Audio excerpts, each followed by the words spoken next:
네, 지난 2월 우리나라와 미국이 주한미군의 방위비 어떻게 분담할 건가 여기에 협상을 했고요. 협정문에 가서명을 했습니다. 그런데 협정문 내용을 보면 미군이 목욕을 한다던가 빨래하고 청소하는 비용까지 우리가 지원해야 한다. 이런 내용이 들어있다고 하는데 확인해 보겠습니다. 국회 외교통일위원회 소속 더불어민주당 송영길 의원을 연결하겠습니다. 안녕하십니까? 네, 안녕하십니까. 송영길입니다. 예. 먼저 강원도 화재 이야기 잠시 좀 듣고 계속 말씀을 이어가겠습니다. 대형 산불 이후에 소방관 분들 국가직으로 전환해야 한다. 이런 주장 제기되고 있고 여기에 대한 여론도 많이 쏠리고 있는 것 같습니다. 송 의원께서는 이번 산불 계기로 어떤 점들이 달라져야 한다고 보십니까? 이미 달라진 모습이 보여졌다고 생각이 들고요. 문재인 정부 들어와서 신속하게 이게 대응을 하고 컨트롤 타워를 만들고 각 지방의 소방 병력이 같이 적극적인 공조 협력이 돼서 집중적으로 초기 진화에 성공한 것이 큰 차이라고 생각이 듭니다. 네. 그만큼 이제 시스템과 매뉴얼이 바뀌어진 게 아닌가 생각합니다. 네. 이번 국회에서 이 국가직 전환 통과 가능할까요? 아마 이미 문재인 대통령 공약 사항이기도 하고 어떻게 되지 않을까 싶습니다. 예, 알겠습니다. 먼저 한국이 주한미군 주둔 비용을 더 많이 부담해야 한다. 이것은 트럼프 대통령의 대선 공약이기도 했습니다. 네. 이번 협정으로 한국에서 부담해야 하는 주한미군의 방위비가 정확히 얼마나 됩니까? 1조 389억 원으로 이제 국회가 통과됐습니다. 예. 1조가 넘는 금액으로 됐는데요. 그렇습니다. 애초에 우리는 1조 미만으로 계속 협상에 지금 응했었잖아요. 네, 원래 9,602억 원을 저희가 제시했는데 추가로 늘어난 것 605억 원이 더 늘어났습니다. 예. 그런데 이 주한미군 방위비 분담에 독소 조항이라 할 만한 내용들이 포함되어 있다. 이런 뉴스가 나오고 있습니다. 미군들 목욕하는 비용이나 빨래 비용까지 우리가 지원해줘야 한다. 이게 맞습니까? 글쎄 말입니다. 참 여러 가지로 답답한 마음이 드는데요. 제10차 SMA 이행약정 군수지원 분담 조항을 보면은 공공요금 중 전기, 천연가스, 상수도, 하수도 요금, 저장, 위생, 세탁, 목욕, 폐기물 처리 용역까지 들어가 있어가지고 많이 걱정이 됩니다. 아시다시피 주한미군 주둔 비용은 소파 협정에 따라서 우리 대한민국은 토지를 공유하고 주둔 비용은 미국이 부담하는 것이 원칙이었습니다. 그렇게 되어 왔습니다, 지금까지. 그런데 91년도부터 미국이 이제 대한민국도 이제 경제가 발전했으니 분담해라. 이렇게 해서 특별 협정을 맺은 게 그걸 SMA라 그러는데 지금 올해 10차에 걸쳐서 이루어졌는데 조금씩 인상돼 오다가 이번 트럼프 정부 들어와서 대폭 인상이 된 건데 문제는 이것이 시작이라는 거죠. 기간은 이전에는 5년씩 했는데 이번에는 유효기간을 1년밖에 안 했기 때문에 바로 내년 1월에서 바로 또 협상에 들어갑니다. 인상 협상에. 그런데 이것은 기존과는 완전히 차원이 다른 거액을 요구할 것으로 저희들이 염려가 되고 있습니다. 그 금액 외에도 항목 같은 것들도 세부로 좀 달라질 수도 있습니까? 그렇습니다. 여러 가지 그런 지금 이미 이번에 통과된 걸 보더라도 걱정이 되는데 아까 말한 대로 청소, 빨래, 목욕 비용까지 대주는 나라는 우리나라가 유일하고요. 사드 운영 비용 관련해서도 논란이 될 수가 있고 그 부분 좀 하나하나 짚어볼까 하는데요. 이 사드 비용과 관련해서는 전적으로 이게 미국이 부담하기로 한 것 아니었습니까?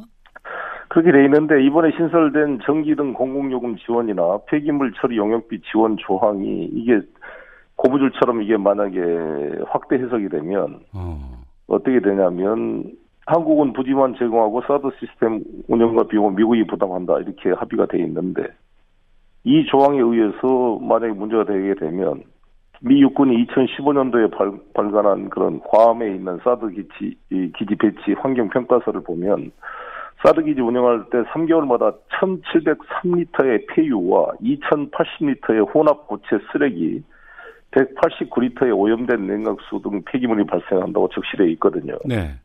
이런 것들이 만약에 지금 현재 사드 배치된 성주 지역에서 만약에 발생한다면 발생도 문제지만 이 비용까지 또 혹시 우리에게 전가한다면 심각한 문제가 될 거로 보여집니다. 우리나라에 주둔하지 않는 것 심해도 한미 연합훈련이나 이런 데 즉시 필요한 예를 들어서 오키나와에 있는 가데나 기지에서 F-15 미 공군이가 있는데 만약에 한반도로 출격할 수가 있기 때문에 네. 그 창정비 비용은 우리가 대라. 그래가지고 편법으로 지금 이명박 정부 때부터 이게 만들어져서 네. 지금 운영이 되고 있어요. 그걸 제가 처음 이번에 발견했는데 그동안 비공개로 이게 돼 있어가지고요. 예. 지금까지 매년 한 200억, 190억에서 총 5년 동안 954억을 우리가 주일 미 공군 F-15 비행기 창 정비에 우리가 해준 겁니다. 네.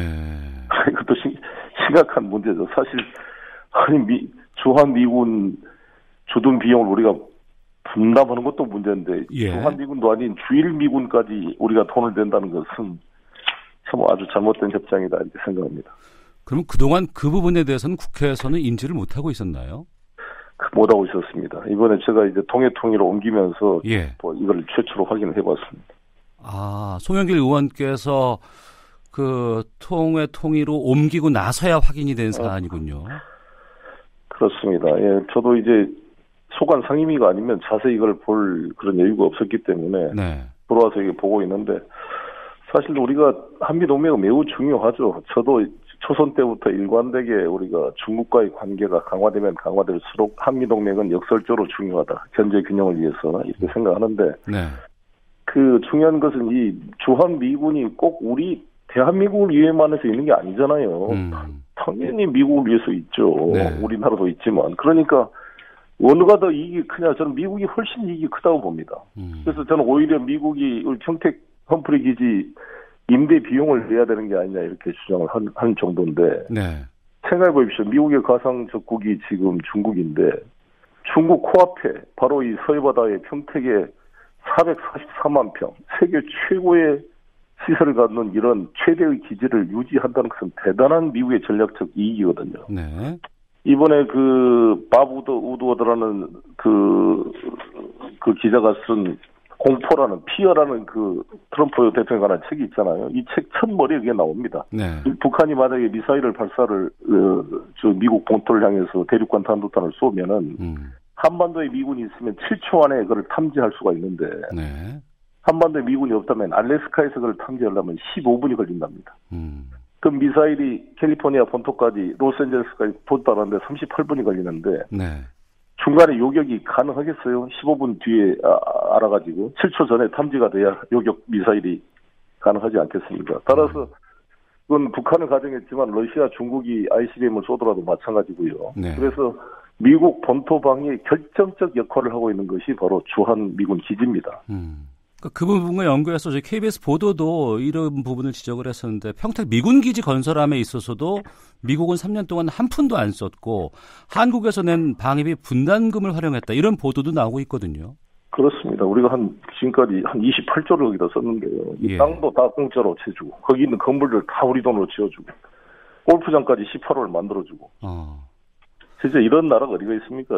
미국 입장에서는 최고로 잘해주는 나라 아니겠어요? 거기다 무기 매년 4조씩 사주고. 여기에 대해서 이제 국회 상황을 좀 확인해 보겠습니다. 지난주 목요일이었죠. 한미 방위비 분담 특별협정 관련해서 공청위 소위가 열렸었고 금요일에 본회의에서 처리가 됐습니다.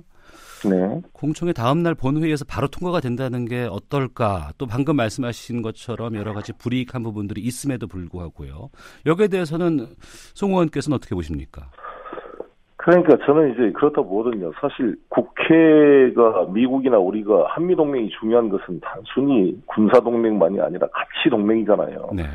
그런데 문제는 행정부 간에 지금 트럼프 대통령이 일방적인 그런 편견을 가지고 지금 우리 대한민국이 무임승차하는 것으로 오해를 하고 이거를 자기 대선 정치 업적으로 활용하려고 지금 무리하게 우리한테 지금 분담을 요구하고 있는데 이것을 막을 수 있는 힘은 의회에 있거든요. 우리 정부 입장에서는 이걸 막고 싶어도 힘에 버거울 거 아니겠어요. 미국이 요청하면. 그래서 국회에서 이것을 좀 강하게 이걸 해줘야 우리 정부가 좀 그래도 힘을 가지고 이 협상을 할 수가 있을 텐데 국회가 너무 약합니다. 사실. 그래서 저라고 이런 이야기를 하지 않으면 다 오히려 야당 의원들, 자유한국당 의원들은 왜 더 안 올려줘도 주냐 이런 분위기니까 뭘 그걸 따지냐 한미동맹이 중요한데 그러면 시킨 대로 다 뭐 주란 대로 주라는 거냐 이런 것이 대해서 우리 정부의 교섭력에 도움이 잘 안 된 것 같습니다. 이라크 파병할 때도 사실 제가 이라크 파병을 반대했습니다만 그때 트럼프 대통령도 조지 부시 대통령의 이라크 파병을 반대했습니다. 이라크 파병을 우리가 반대했기 때문에 우리가 사실 모술같이 아주 위험한 지역으로 가지 않고 에르빌 그 쿠르드 지역에 안전한 지역으로 우리 노무현 대통령께서 파병을 결정해가지고 그것도 전투부대는 파견하지 않고 그래서 단 한 명의 희생자도 없이 성공적으로 파병을 완수하고 돌아왔잖아요. 특히 한미 분담금 관련해서는 정부의 교섭력을 높이기 위해서라도 국내 여론이라든가 국회에서 약간 진통 상황들이 필요하다라고 말씀해 주셨는데요. 네. 중요한 것은 앞서서도 말씀하셨지만 이번 협정이 1년짜리라고 하지 않으셨습니까? 그렇습니다. 그러니까 바로 또 방위비 분담 관련한 협상을 이제 해야 되는 입장인데 지금 바로 다음 달부터 해야 될걸요? 예. 예. 그러면은 우리로서는 어떻게 대응하고 어떻게 준비를 하는 게 바람직할까요? 그러니까 우리 일단 언론도 잘 이것을 좀 중심을 잡아주시고 기획 기사로 지금 나토나 일본과의 그 비교도 해주시고 우리가 얼마나 지금 주한미군을 위해서 많은 것을 제공하고 있는지를 좀 파악을 해줄 필요가 있습니다. 3,000명에 달하는 카츄샤도 우리나라만 있는 거거든요. 저기는 그 독일이나 나토나 여기 일본에는 없어요. 네. 일종의 3,000명의 카츄샤 병력을 우리가 용역을 지금 미군을 위해 제공해주고 있는 거잖아요. 예. 이런 것부터 우리 국민들이 잘 모르고 있으니까요. 이거를 잘 흐름을 만들어줘서 미국의 합리적인 언론도 설득을 해가지고 교섭력을 높여야 된다고 봅니다. 네. 국회 이번은 통과가 됐다고는 합니다만 이 방위비 분담금 관련해서는 앞으로 어떤 활동을 해야 된다고 보시는지 또 송 의원께서는 어떤 활동 계획하고 계십니까? 공청회도 해보고 제가 미 국회의원들과도 많이 좀 이러한 교감을 나눠보려고 합니다. 예. 한번 험프리 기지도 방문해볼 계획이고요. 그래서 또 한미 정상회담이 아마 뭐 이거 이제 북미 관계가 좀 잘 풀리면 좀 더 이 문제도 좀 더 방위비 분담을 줄여갈 수 있는 그런 여건이 형성되지 않을까 이렇게 기대를 합니다. 예. 자 그리고 정치 관련해서 하나만 여쭙고 네. 마무리 짓겠습니다. 박영선, 김현철 장관 오늘 임명 강행. 네. 야당에서는 국정 포기 선언이라면서 강력하게 반발하고 있는 상황인데 이게 또 4월 국회 운영에도 영향을 미칠 것 같습니다. 송 의원께서는 어떻게 생각하시는지요? 글쎄요. 저도 우리 국민 눈높이에 100% 맞는 장관을 뽑는 게 참 쉽지가 않은 것 같아요. 이걸 운영을 해보면. 네. 그 청와대 인사수석이나 이쪽 얘기를 들어봐도 참 우리의 자화상이기도 한데, 지금 이 장관 후보자를 비판하는 자유한국당 의원님들 장관 후보자로 청문회 세워놓으면 다 비슷한 문제가 나올 겁니다. 상황도 다르지만. 그래서 100% 완벽하지는 않지만 그래도 일을 할 수 있는 그런 능력을 보고 좀 판단해야 되지 않는가 싶고요. 이미 이제 2명의 장관 후보자를 국민 눈높이에 맞지 않고 또 본인들의 문제가 있어서 이제 탈락이 됐지 않습니까? 그런 점을 좀 감안할 필요가 있다 이렇게 생각합니다. 네, 알겠습니다. 저희 시사본부에서도 이 한미 방위비 분담금 관련해서는 앞으로도 계속해서 좀 관심을 가지려고 하거든요. 다음에는 좀 그 스튜디오에 직접 오셔서 말씀 좀 여쭙겠습니다. 네, 많이 좀 취재 좀 해주시고, 예. 부부 관계도 마찬가지고, 친구 관계도 마찬가지고, 어느 일방적 희생을 당하면 부부도 오래 못 살아요, 나중에 이혼하지. 그렇지 않습니까? 예. 하물며 한미 관계도 마찬가지죠. 무조건 일방적 요구만 들어주면 그 한미 동맹이 건전하게 발전하겠습니까? 네네. 서로 간에 배려하고 분담하고 해야죠. 예, 알겠습니다. 앞으로 말씀 많이 듣도록 하겠습니다. 고맙습니다. 감사합니다. 예, 국회 외통위 소속의 더불어민주당 송영길 의원이었습니다.